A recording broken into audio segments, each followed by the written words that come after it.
হাজার বছর ধরে আমি পথ হাঁটিতেছি পৃথিবীর পথে, সিংহল সমুদ্র থেকে নিশীথের অন্ধকারে মালয় সাগরে।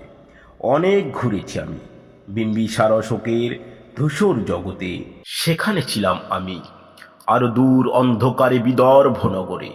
আমি ক্লান্ত প্রাণ এক, চারিদিকে জীবনের সমুদ্র সফেন।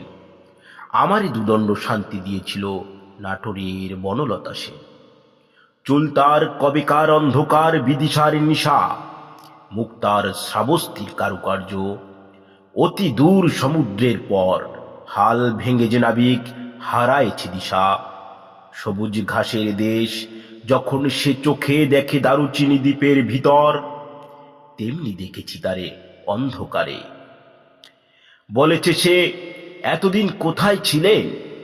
পাখির নীড়ের মতো চোখ তুলে নাটোরের বনলতা সে। সমস্ত দিনের শেষে শিশিরের শব্দের মতন সন্ধ্যা আসে। ডানার রৌদ্রের গন্ধ মুছে ফেলে চিল। পৃথিবীর সব রং নিভে গেলে পাণ্ডুলিপি করে আয়োজন। তখন গল্পের তরে জোনাকির রঙে ঝিলমিল। সব পাখি ঘরে আসে, সব নদী ফুরায় এ জীবনের সব লেনদেন। থাকে শুধু অন্ধকার, মুখামুখি বসিবার বনলতা সে।